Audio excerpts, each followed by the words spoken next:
श्रीमन्नारायण। नारायणं समारंभां शंकराचार्य मध्यमाम् अस्मदाचार्य पर्यन्तां वंदे गुरु परंपराम्।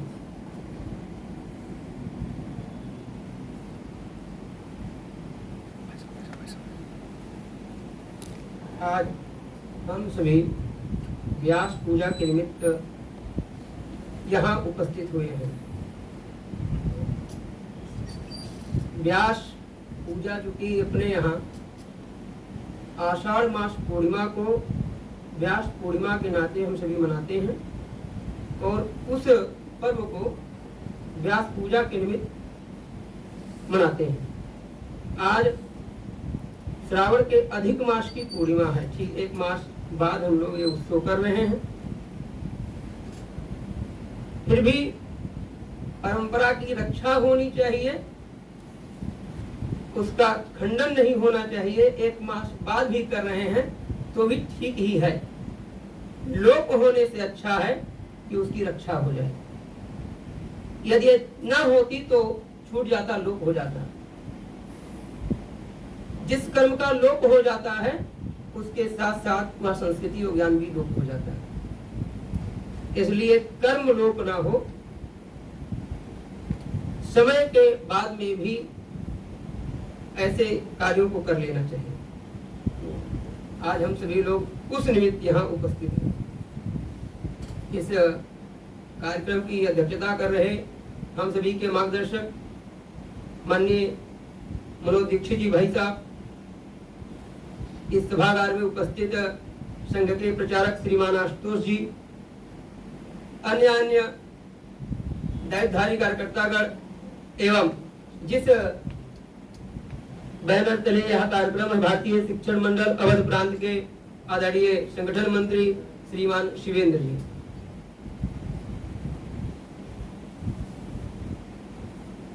हमें आपने इस अवसर पर बोलने के लिए योग्य समझा, अवसर दिया, इसके लिए आप सभी का बहुत बहुत धन्यवाद।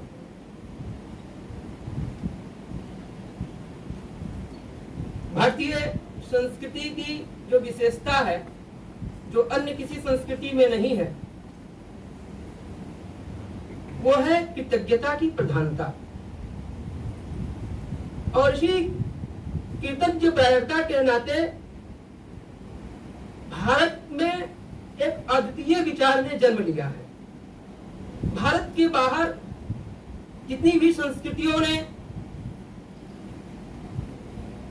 चिंतन किया और दर्शन को प्रतिपादित किया, सबके चिंतन में, सबके दर्शन में जो बातें हैं और भारत के दर्शन में जो बातें हैं, वो जो भारत को भिन्न करती हैं, उसको समझने का प्रयास करना चाहिए। हम सभी जानते हैं कि यह सृष्टि प्रकृति के द्वारा उत्पन्न है और प्रकृति जो आस्तिक लोग हैं मानते हैं भगवान के द्वारा शासित है। एक परम सत्ता है जो इस संसार को चला रही है। आधुनिक विज्ञान का जो जन्म है वो तो मात्र कुछ सौ वर्षों का है, लेकिन जो संस्कृतियां हैं वो हजारों वर्षों की हैं। तो हजारों वर्षों की जितनी भी संस्कृतियां हैं अभारतीय, उनकी मान्यता में सबसे श्रेष्ठ कोई है तो परमात्मा, परम सत्ता। वो हम परमात्मा कहते हैं, अपनी भाषा में कुछ और कहते होंगे। उनके यहाँ सबसे श्रेष्ठ जो परम सत्ता है वही सबसे श्रेष्ठ है और एकमात्र वही उपास्य भी है। उसके समान दूसरा कोई नहीं है, बड़ा तो हो ही नहीं सकता। लेकिन भारतीय संस्कृति में यह बात थोड़ी उल्टी है। भारतीय संस्कृति में परम सत्ता से भी श्रेष्ठ स्थान दिया गया है और वह स्थान माता पिता और गुरु को प्राप्त है। तो ये भारत की जो अद्वितीय परंपरा है, उस परंपरा में परंपरा का नाम है गुरु शिष्य परंपरा। और उस परंपरा को समझने के लिए या उस परंपरा को सम्मान देने के लिए हम सभी लोग आज एकत्र हुए हैं। यह गुरु शिष्य परंपरा क्या है और कितनी प्राचीन है, इसकी व्याख्या तो हमारे जैसे अल्पज्ञ व्यक्ति के द्वारा संभव नहीं है और इसको करने में शायद कोई समर्थ हो, फिर भी अपनी अल्प बुद्धि के द्वारा जो मैंने भारतीय कुछ शास्त्रों का अनुशीलन करके समझा कि गुरु और शिष्य परंपरा कैसे भारत में प्रारंभ होती है और कितनी प्राचीन है, उसको आप सभी के समक्ष रखने का प्रयास करता हूं। हम सभी जानते हैं कि जो शिष्य शब्द है वो शश धातु में क्या प्रत्यय लग के बना है, जिसका अर्थ यह है जो किसी से उपदेश प्राप्त करे। उपदेश जिससे प्राप्त करे, जो प्राप्त करता है उसे शिष्य कहा जाता है। शिष्यत्व भाव है। उपदेश तो जब हम देखते हैं सृष्टि कैसे उत्पन्न हुई, तो भारतीय संस्कृति में श्री परमात्मा से संस्कृति ये सृष्टि उत्पन्न होती है और भगवान श्रीमान जो नारायण है उनके नाभि कमल से हिरण्यगर्भ ब्रह्मा जी प्रकट होते हैं और उनके अंदर एक जिज्ञासा होती है कि मैं कौन हूं, मेरा प्राकट्य किस लिए हुआ है, मैं क्या करूं। और इसी प्रश्नों के जवाब के लिए उन्होंने तप किया, साधना की, उससे उनको बोध प्राप्त हुआ परमात्मा के द्वारा। तो पहला शिष्यत्व भाव किसी के अंदर आया तो ब्रह्मा जी के अंदर आया और भगवान श्रीमान नारायण ही गुरुत्व के रूप में, गुरु के रूप में वहां प्रकट होकर के बोध कराए। तो ये नारायण और ब्रह्मा जी से प्रतिपादित परंपरा है, गुरु शिष्य परंपरा। अब कितनी प्राचीन है इसकी गणना यदि हम करने का प्रयास करते हैं तो ये ब्रह्मा एक पद है और ब्रह्मा बदलते रहते हैं। वर्तमान ब्रह्मा जी का नाम बिरंची है। वाल्मीकि रामायण के अनुसार अगले ब्रह्मा श्रीमान हनुमान जी होंगे, ऐसा अगस्त ऋषि ने राम जी को बताया है। तो वर्तमान जो ब्रह्मा है इनकी कुल आयु अभी 50 वर्ष 1 दिन की है। अब ब्रह्मा जी का जो 1 वर्ष है उसको समझना चाहिए। ब्रह्मा जी की कुल आयु 100 वर्ष है। तो हम सभी जानते हैं कि अपना एक दिन और रात मिलाकर के एक अहोरात्र जिसे कहते हैं, दिवस कहते हैं, ऐसे 15 दिन 15 रात्रि मिलाकर के एक मास होता है। तो जो मनुष्यों का 15 दिन होता है वो पितरों का 1 दिन होता है। और जो मनुष्य ऐसे 15 दिन और 15 दिन की रात और 15 दिन का दिन पितरों का होता है। देवताओं का 6 मास का दिन और 6 मास की रात्रि होती है मनुष्यों के हिसाब से। ऐसे युग चल रहा है। ये समय की गणना है। समय की गणना अलग अलग प्रकार से की गई है। जैसे हम 24 घंटे का दिन मानते हैं और ऐसे 30 दिन का मास मानते हैं, 12 मास का वर्ष मानते हैं, 100 वर्ष की शताब्दी मानते हैं। ऐसे 4,32,000 वर्ष मानव वर्ष की एक कलयुग होता है। 4,32,000 जब बीतता है तो कलयुग माना जाता है। कलयुग की आयु 4,32,000 वर्ष। जैसे एक शताब्दी में 100 वर्ष, वैसे एक कलयुग में 4,32,000 वर्ष। इसका दुगुना 8,64,000 वर्ष द्वापर होता है और 12,96,000 वर्ष त्रेता होता है, 17,28,000 वर्ष सतयुग होता है। ये सब मिला करके चारों युग चतुर्युगी होती है और चतुर्युगी 43,20,000 की होती है। ऐसे 71 चतुर्युगी जब बीतती है तो एक मनु का समय पूरा होता है, उसे एक मनवंतर कहते हैं। इतने काल तक एक इंद्र शासन करते हैं, एक मनु का शासन काल होता है। इतने काल तक एक सप्तऋषि जिन्हें कहा जाता है 7 ऋषियों का काल होता है। ऐसे 14 मनु जब बीत जाते हैं, 14 मनवंतर बीत जाता है तो ब्रह्मा जी का 1 दिन होता है। तो 14 मनवंतर का ब्रह्मा जी का 1 दिन है, 14 मनवंतर की ब्रह्मा जी की 1 रात्रि है।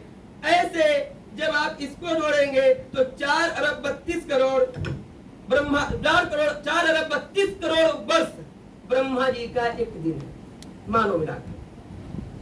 अब इस गणना से ब्रह्मा जी का फिर 360 ऐसे उनका दिन है। 360 दिन का ब्रह्मा जी का 1 वर्ष है। तो ऐसे ब्रह्मा जी का 1 वर्ष 4 करोड़ 32 लाख के हिसाब से, और फिर 100 वर्ष उनका, तो कितना लंबा समय है ब्रह्मा जी का। तो वर्तमान जो ब्रह्मा जी हैं वो 50 साल के हो चुके हैं, इस हिसाब से आप गणना कर लें। और 50 वर्ष बीतने के बाद एक दिन चल रहा है, इसका नाम है श्वेत वाराह कल्प। ब्रह्मा जी के दिन को कल्प कहते हैं, तो श्वेत वाराह कल्प नाम है। एक कल्प 14 मनवंतर का हुआ बताया। 14 मनवंतर में 6 मनवंतर बीत चुके हैं, ये 7वां मनवंतर चल रहा है। इसका नाम है वैवस्वत। वैवस्वत मनु जो थे वो विवस्वान भगवान सूर्य के पुत्र थे। सूर्य वंश से ये मनु परंपरा शुरू हुई है। राम भगवान इसी वंश में उत्पन्न हुए थे, वैवस्वत मनु के। तो ये जो अद्वितीय परंपरा है, वर्तमान ब्रह्मा जी से अगर मान लिया जाए ब्रज से गुरु शिष्य परंपरा, तो ब्रह्मा जी से ही यह गुरु शिष्य परंपरा, इस ब्रह्मा के वर्तमान इसके पीछे आगे कितने ब्रह्मा हुए हैं इसकी गणना तो हमारे आपके उसमें नहीं है, लेकिन वर्तमान ब्रह्मा जी की गणना को देखा जाए तो कितना है, तो 1 अरब 29 लाख 1 अरब 29 करोड़ 49,85,124 ऐसा करके गणना आती है। इतनी वर्तमान ब्रह्मा की आयु है, तो इतना तो इस गुरु शिष्य परंपरा को हो गया। तो ये गुरु शिष्य परंपरा इतनी प्राचीन है, और इसके पहले कितने ब्रह्मा जी हुए वो भी गुरु शिष्य परंपरा। तो ये ऐसा भी कहा जाए कि शाश्वत परंपरा है, क्योंकि वेद को अपौरुषेय माना जाता है, और वेद अपौरुषेय होने के साथ साथ शाश्वत है। वेद का कभी विनाश नाश नहीं होता। भगवान की जो श्वास प्रश्वास क्रिया है वही वेद है। इसलिए वेद ज्ञान है, और जहाँ ज्ञान है वहाँ गुरु है, और जहाँ गुरु है वहाँ शिष्य है। तो इतनी ये प्राचीन परंपरा है गुरु शिष्य परंपरा। उस परंपरा को समझने के लिए हम सभी उपस्थित हुए हैं। गुरु के महत्व को हम सभी लोग जानते ही हैं कि गुरु कौन होता है। तो जो शास्त्र कहते हैं गुरु कौन है, अभी तो हम गुरु सभी किसी को भी कह लेते हैं, शिक्षक किसी को कह देते हैं, लेकिन हर कोई शिक्षक नहीं है, हर कोई गुरु नहीं है। और मैं काले की कृपा से टीचर बहुत है। शिक्षक, गुरु, आचार्य, उपाध्याय, इनके लक्षणों को मानव के आदि पिता, आदि विधि प्रणेता, धर्म अधर्म के विभेद करने वाले, धर्माचार का आदि सिद्धांत देने वाले भगवान आदि सम्राट मनु ने बताया है कि कौन गुरु होगा, किसे गुरु कहा जाएगा, किसे आचार्य कहा जाएगा, किसे उपाध्याय कहा जाएगा, किसे शिक्षक कहा जाएगा।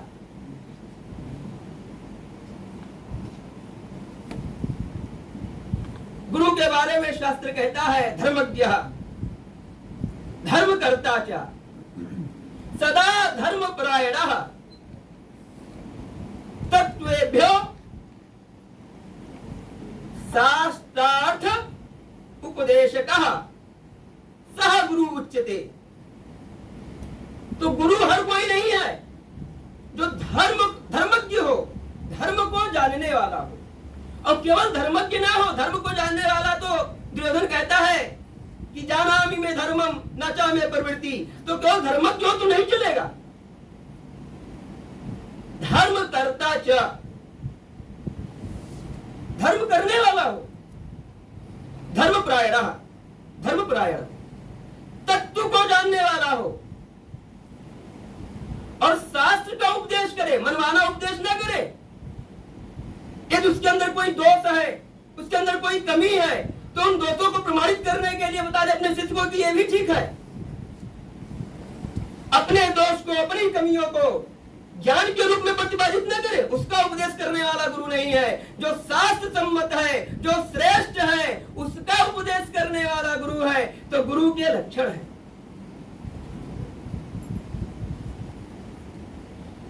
हर किसी को गुरु नहीं कहा जा सकता। इसलिए गुरु की जो व्याख्या है, दयानंद सरस्वती जी गुरु के जब अर्थ करते हैं तो कहते हैं अंधकार से प्रकाश की ओर ले जाने वाला गुरु है। अच्छा, भारत शब्द का अर्थ भी कुछ ऐसा ही है, भायाम रतः स भारतः। ज्ञान में जो रत है, प्रकाश में जो रत है, वो भारत है। भारत और गुरु ये एक दूसरे का पर्याय भी है।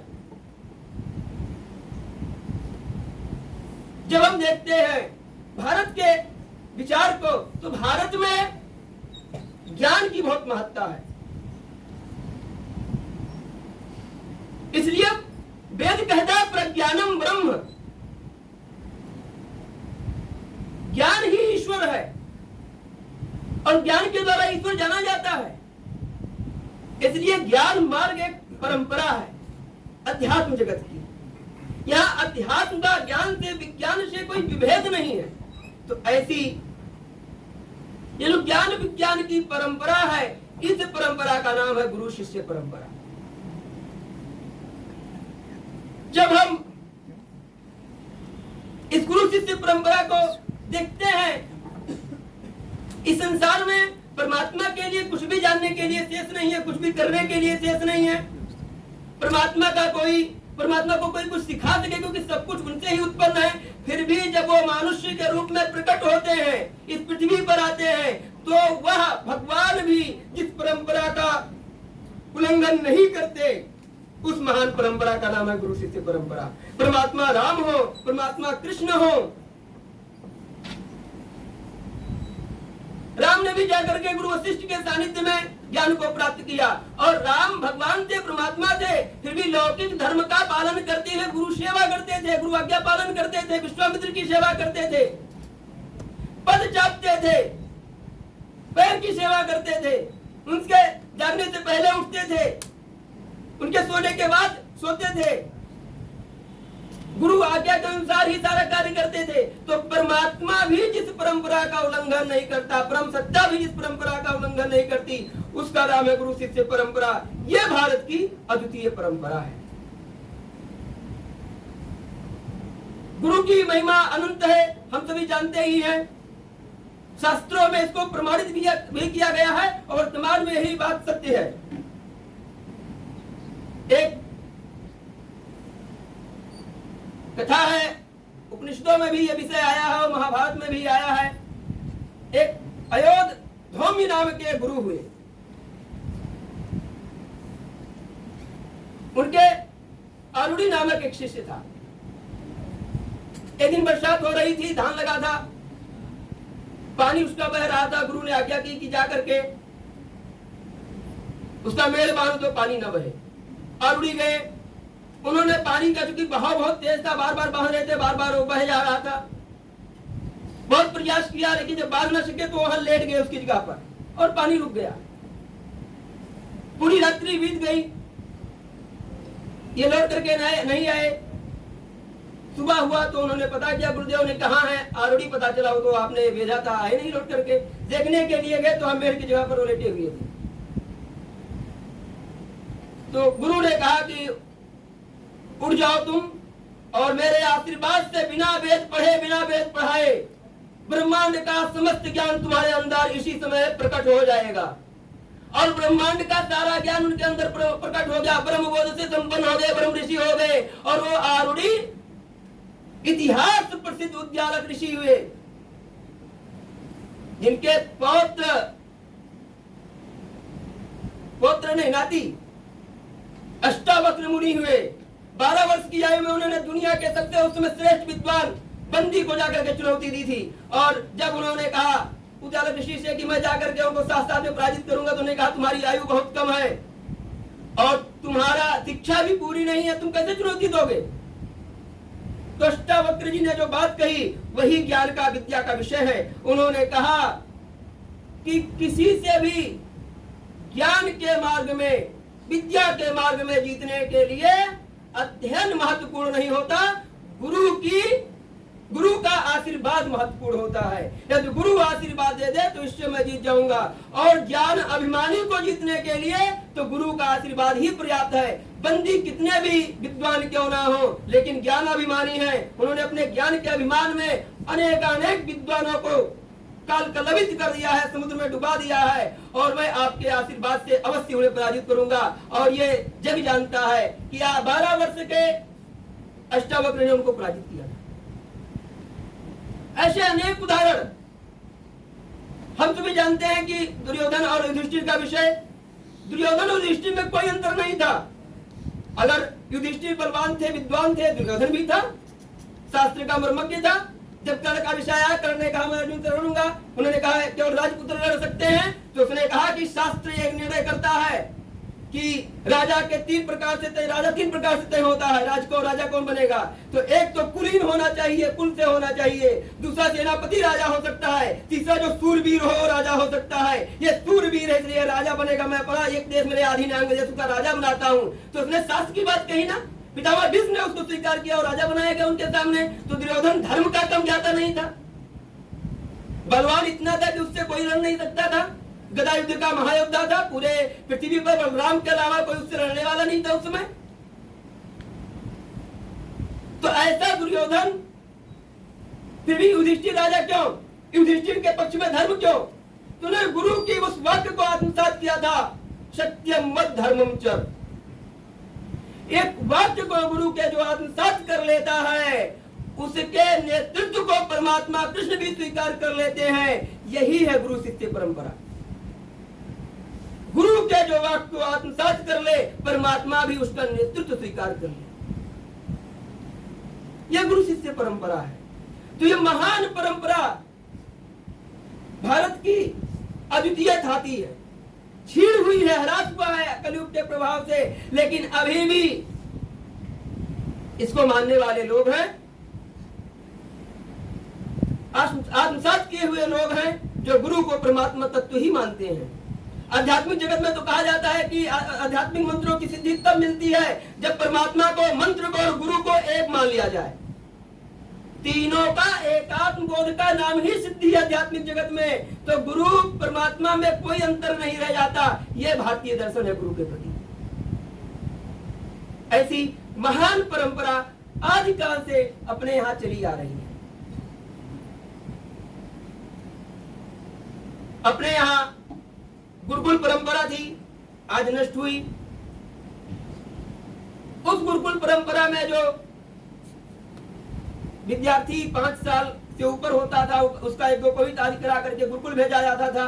गुरु पूर्णिमा के दिन, आषाढ़ मास की पूर्णिमा के दिन वो विद्याध्ययन प्रारंभ करता था, इसलिए इसको गुरु पूर्णिमा कहते हैं। विद्याध्ययन का ये दिन, शुभारंभ का पवित्र दिन होता था। और जो अपने निवृत्ति मार्ग के ऐसे सन्यासी जन हैं, जो प्रवृत्ति मार्ग त्याग चुके हैं, जिनके लिए परमात्मा ही एकमात्र उपास्य है, परमात्मा ही एकमात्र उनके लिए अनुकरणीय है, ऐसे जिनको प्रवृत्ति मार्ग से कोई मतलब नहीं है, वह सन्यासी भी 4 मास ज्ञान मार्ग का अवलंबन लेते हैं। वो भी चतुर्मास करते हैं, जगह स्थित होकर के ज्ञान उपदेश देते हैं। तो ये आषाढ़ मास पूर्णिमा से प्रारंभ होकर के और कार्तिक शुक्ल पक्ष एकादशी तक चलती है। तो ऐसे सन्यासियों को भी ज्ञान मार्ग में लगा देने वाला ये मास प्रारंभ होता है यहाँ से। इसलिए ये आदिकाल की गुरु शिष्य परंपरा रही है।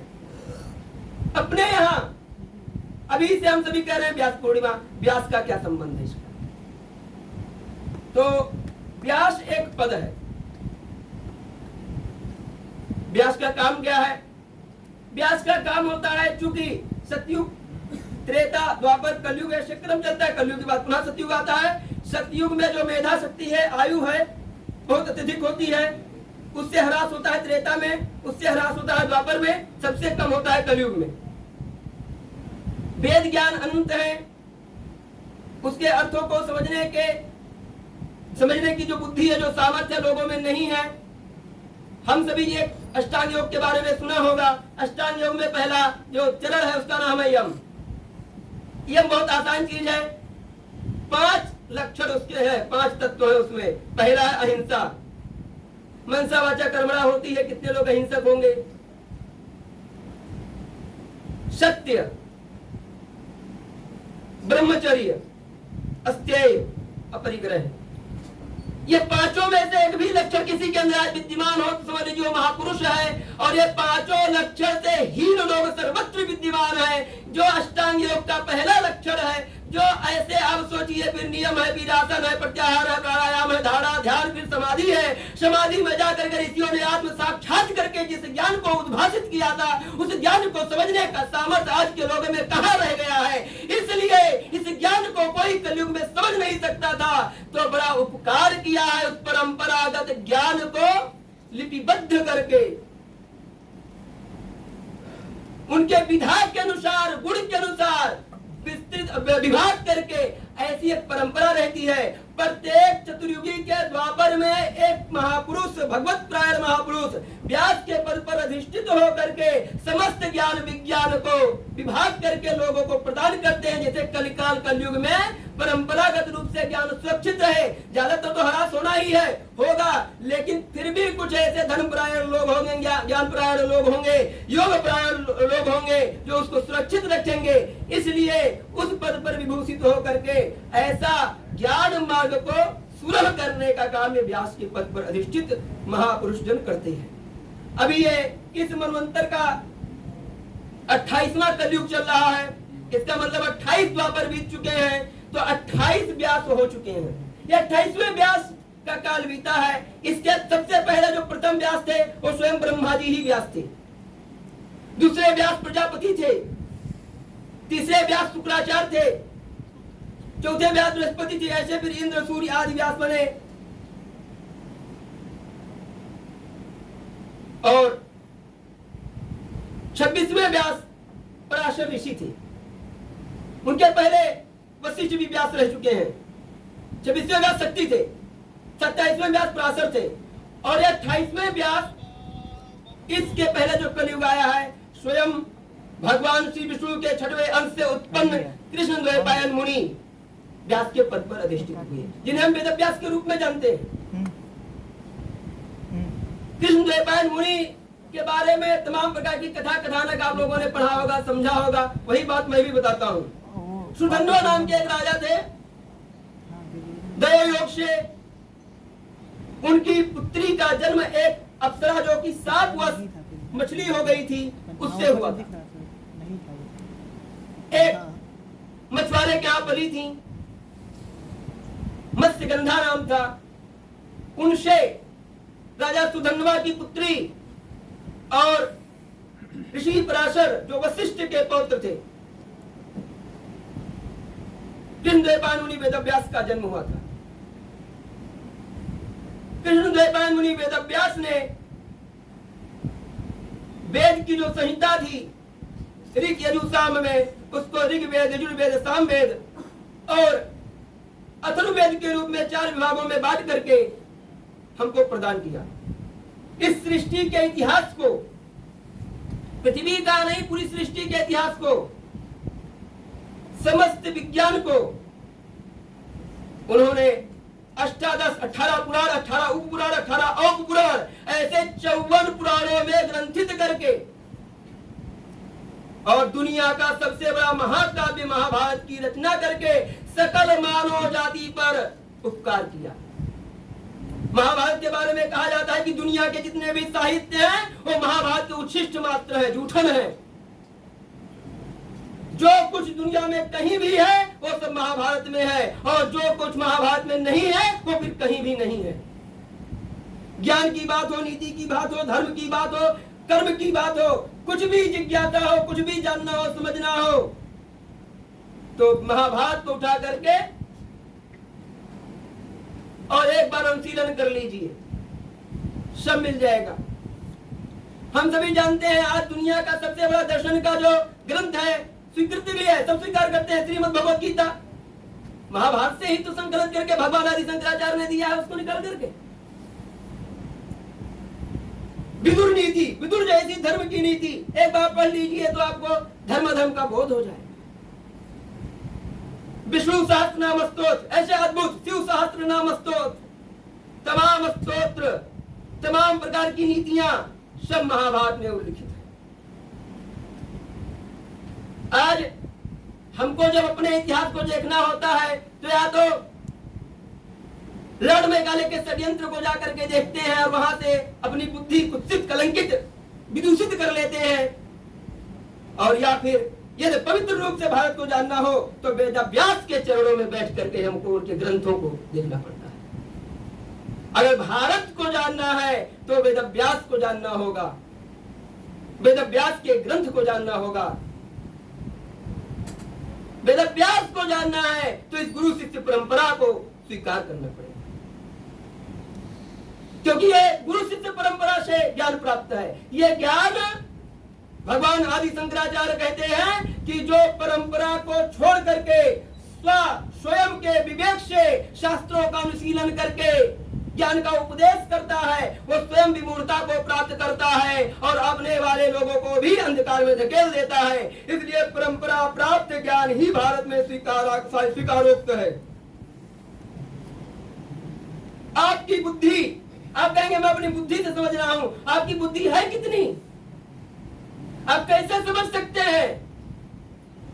मैंने पहले ही बताया, यम आपके अंदर है नहीं, नियम आपके अंदर है नहीं, आसन शुद्धि सिद्धि आपको है नहीं।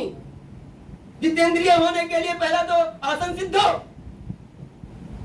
एक आसन में 8 घंटे बैठने का सामर्थ्य आप में नहीं। 8 घंटे छोड़ दो, 1 घंटे नहीं बैठ सकते। वर्ष जो एक आसन में बैठ करके जिन्होंने अपने आत्मा के विषय को जाना है, उन ऋषियों के ज्ञान को आप अपनी बुद्धि के द्वारा समीक्षा करके बदल देंगे, समझ जाएंगे। तो इसलिए जो हमारे सामर्थ्य के बाहर हो चुका है, वैसी बात कोई कर नहीं सकता। तो सामर्थ्य के अंदर नहीं है, बाहर है।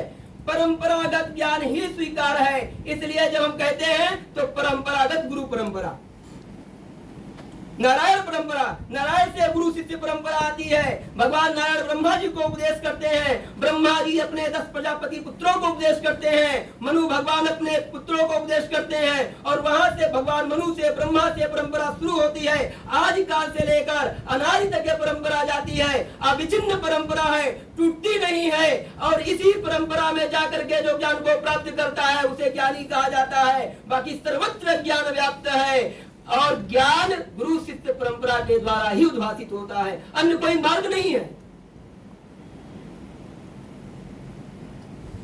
आत्मदीपो भव, लेकिन आत्मदीपो भव भी बिना गुरु के हो नहीं सकता। कोई भी बिना गुरु के आत्मदीपो भव की सिद्धि की हो, ऐसा इतिहास में है ही नहीं।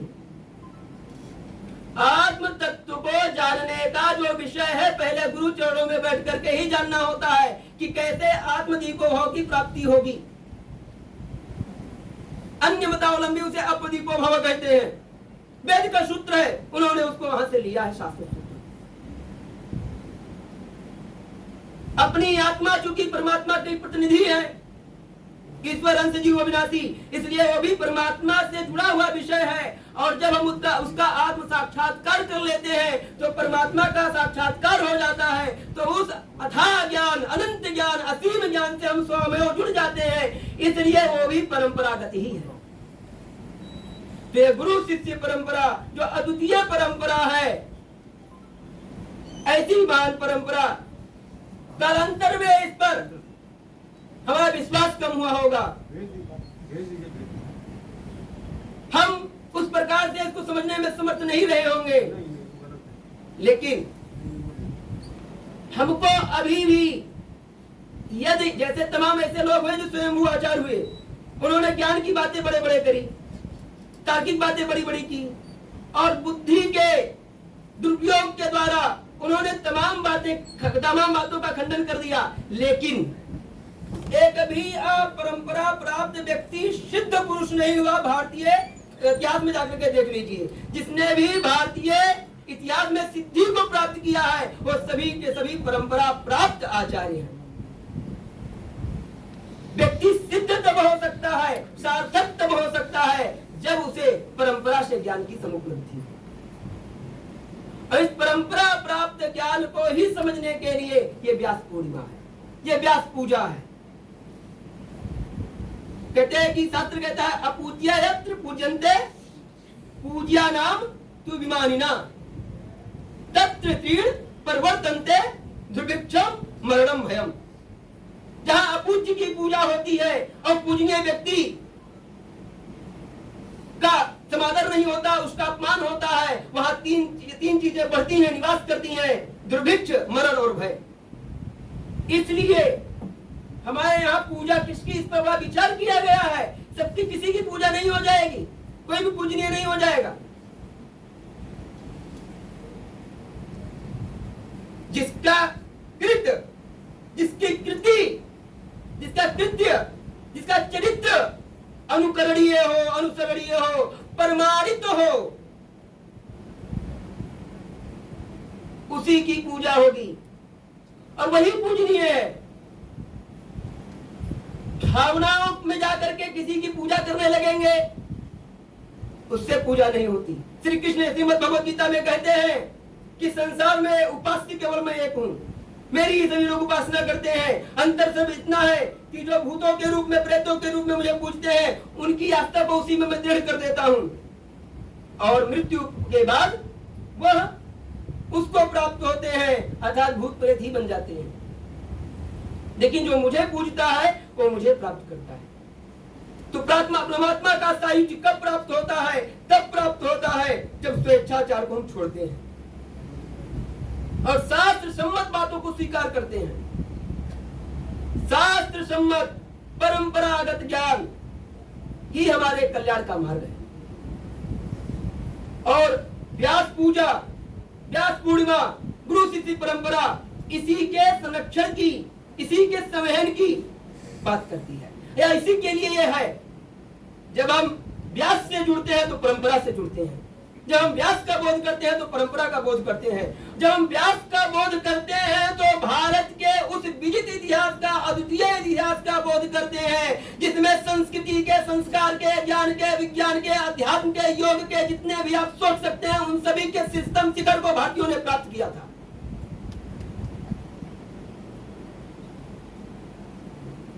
किसी भी दृष्टि से भारतीयों के समकक्ष दुनिया का कौन सा दर्शन, कौन सा साहित्य टिकेगा?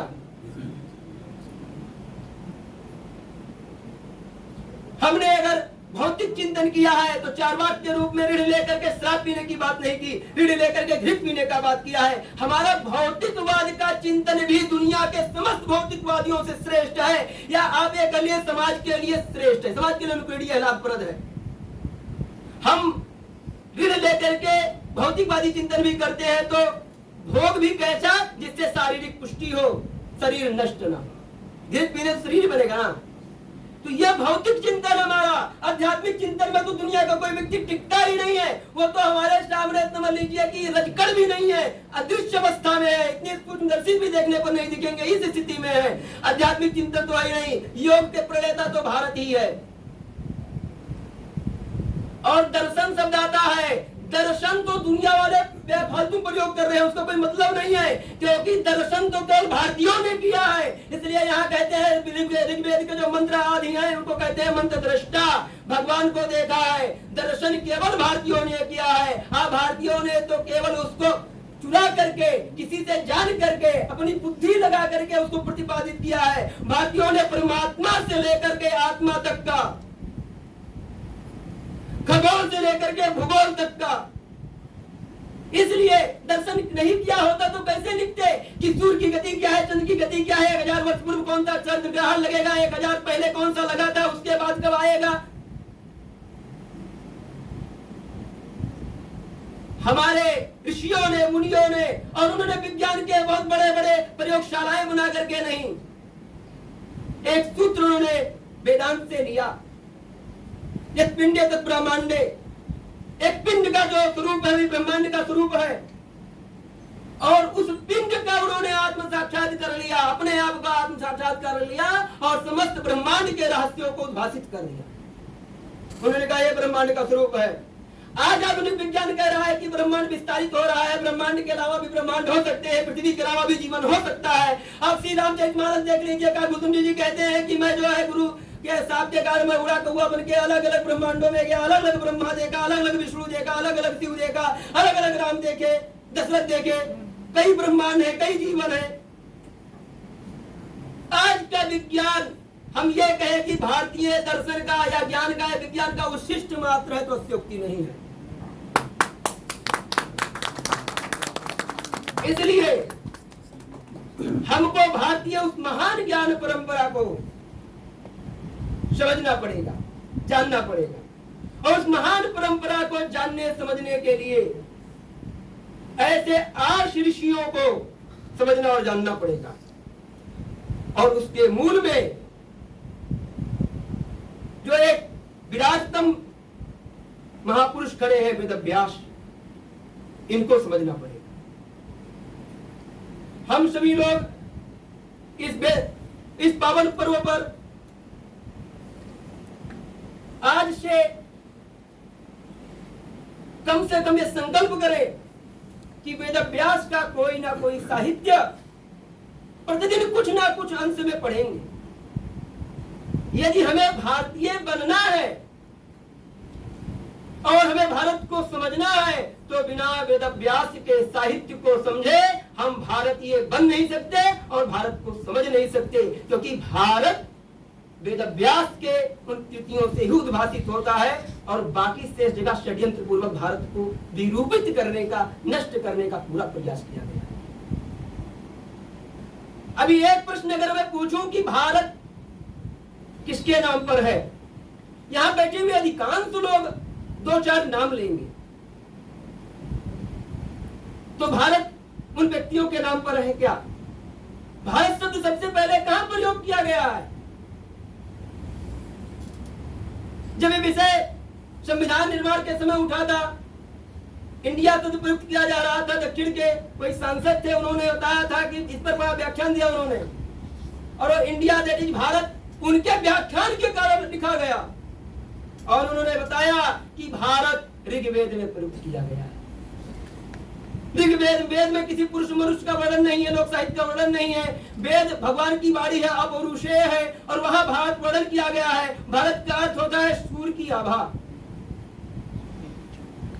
सूर्य की आभा अर्थात प्रकाश, अर्थात ज्ञान, अर्थात ज्ञान गुरु और फिर वही गुरु परंपरा। भारत किसी व्यक्ति विशेष के नाम पर नहीं है, और यदि कहना ही है तो मत्स्य पुराण के अनुसार कहना चाहिए। मत्स्य पुराण कहता है कि सबसे पहले समस्त प्रजाओं को उत्पन्न करने के कारण और उनका भरण पोषण के कारण मनु को भरत कहा जाता है, और स्वयं मनु ने जिस धरती का आधार लेकर के ये सब कुछ संपन्न किया उसे भारत कहा जाता है।